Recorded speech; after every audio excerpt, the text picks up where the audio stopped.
Imagine you are at the very top. The whole world knows your name. You just won the Australian Open. You just made history, becoming the youngest man ever to complete the career Grand Slam. You are 23 years old. You have 7 Grand Slam titles. You are unstoppable. And then one day in April, you feel a sharp pain in your wrist, and that's it. Within 3 months, your ranking collapses. Your coach is gone. 2 Grand Slams pass without you. Sinner wins Wimbledon. A new rival takes your #2 spot. And while all of that is happening, you are spotted on a yacht. So here is the question nobody wants to answer honestly. Is Carlos Alcaraz's 2026 already over before it has even restarted? Stay with me, because the numbers tell a story that is far more brutal than anyone is admitting right now. Think about a time when you were at your best. Maybe at school, maybe at work, maybe in something you loved. You had momentum, you had confidence, everything was clicking. And then something outside your control, one thing, took it all away. And while you were sitting at home recovering, the world just kept moving. Without you. That is exactly what happened to Carlos Alcaraz in 2026. He did not lose a final. He did not lose his form. He did not get beaten by someone better on the day. He got hurt. And tennis, one of the cruelest sports on the planet, didn't pause. Not for one single day. To understand how far Alcaraz has fallen, you first need to understand how high he was. In January 2026, Alcaraz walked onto the court at the Australian Open, the one Grand Slam that had always escaped him, and he dismantled everyone. He reached the final without dropping a single set. He beat Djokovic to win it. That moment made him the youngest man in Open-era history to complete the career Grand Slam. Not the youngest Spaniard, not the youngest European, the youngest man ever, and he was ranked world number 1. He had 71 wins and only 9 losses in 2025. He won the French Open and the US Open in the same year. He was not just one of the best players on tour, he was the tour. So what went wrong? It started in Barcelona, April 2026. During a match, Alcaraz felt something in his right wrist. Inflammation in the tendon sheath, the tissue that protects the tendons controlling your hand and racket movement. For a normal person, this sounds manageable. For Carlos Alcaraz, a player whose entire game is built around explosive wrist movement, whipping forehands, and pinpoint drop shots, this was catastrophic. He withdrew from Madrid. He withdrew from Rome. He withdrew from Roland Garros, the French Open, where he was the 2-time defending champion. He withdrew from Wimbledon. 4 months. No matches, no ranking points. Just watching from the sidelines. And here is where it gets really painful. Let's talk numbers. Before the injury, Alcaraz was sitting just behind Sinner in the race for world number 1. But every tournament he missed meant points other players collected that he didn't. By July 2026, the rankings told the full story. Jannik Sinner, 13,450 points. Alexander Zverev, 8,480 points. Carlos Alcaraz, 8,160 points. In 3 months, Alcaraz lost over 5,000 ranking points. Points from the French Open, Wimbledon, the Italian Open, gone. But that's only half the problem. Keep this in mind, because what comes next makes it even worse. Because when Alcaraz comes back, he doesn't just need to win, he needs to defend what he already won last year. And the maths of that is almost impossible. Here's something most casual fans don't realize about tennis rankings.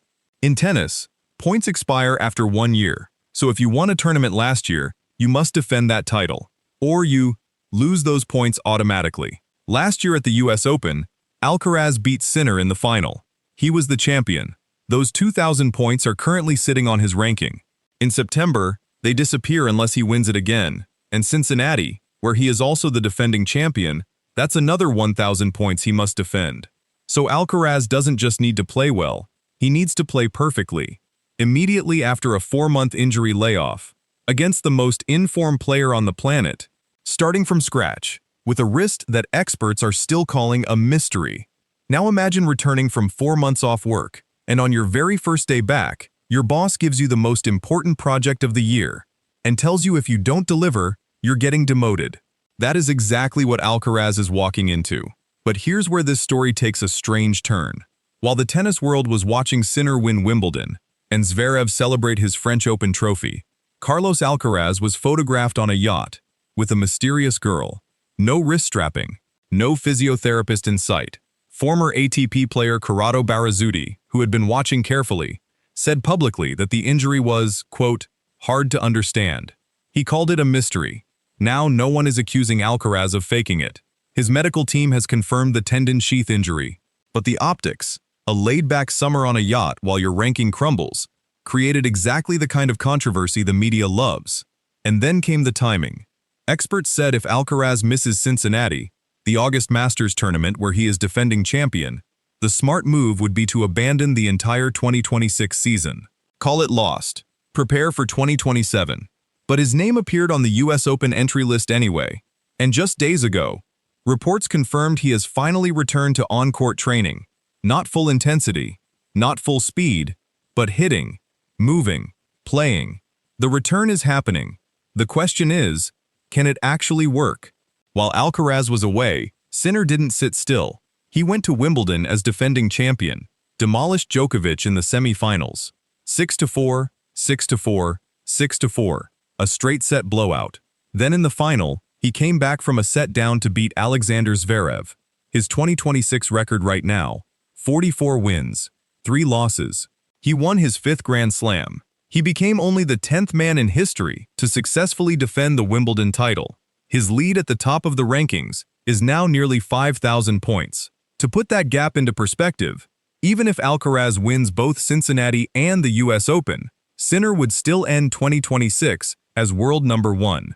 This is what makes the question so uncomfortable. Even a perfect comeback might not be enough. And this is where things get really interesting, because Alcaraz has done this before. Let me take you back to September 2025. Wimbledon had just ended. Sinner had beaten Alcaraz in the final. The Italian was on a 27-match winning streak on hard courts. Most experts expected Sinner to dominate the US Open too. Alcaraz walked onto Flushing Meadows as the underdog.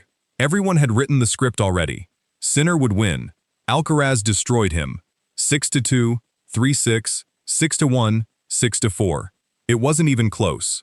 He reclaimed world number 1. He ended that 27-match winning streak. And the year before that, Alcaraz came back from a disappointing stretch to win both the French Open and the US Open in the same calendar year. This player does not know how to accept a narrative being written for him. But, and this is crucial, he had never been injured like this before. He had never missed 4 months. He had never returned to defend a Grand Slam title while ranked 3rd in the world. And he had never returned without the coach who built his game. Before the injury even happened, there was another bombshell. In December 2025, Carlos Alcaraz parted ways with his longtime coach Juan Carlos Ferrero, the man who built him, the man who was with him for every Grand Slam title. The shocking part? Ferrero reportedly wanted to stay. Alcaraz chose to leave. Nobody fully knows why. No announcement. No detailed explanation. Just a split. In the middle of what was supposed to be his greatest season. Going into the US Open, Alcaraz will be returning from injury, without the coach who knew him best, against the most informed player on the planet, while defending 2,000 ranking points. Can he do it? Here is the truth that nobody wants to say clearly. The 2026 number 1 race, mathematically, is already Sinner's to lose. Even if Alcaraz plays the US Open and wins it, Sinner ends the year at the top. The gap is too large. The tournaments remaining are too few. But that's the ranking story. The tennis story is something different. Because what Alcaraz is attempting right now, returning cold from a 4-month injury, walking back into Flushing Meadows as the defending champion, going up against the best player alive, if he pulls it off, it would be one of the greatest comeback stories in modern tennis.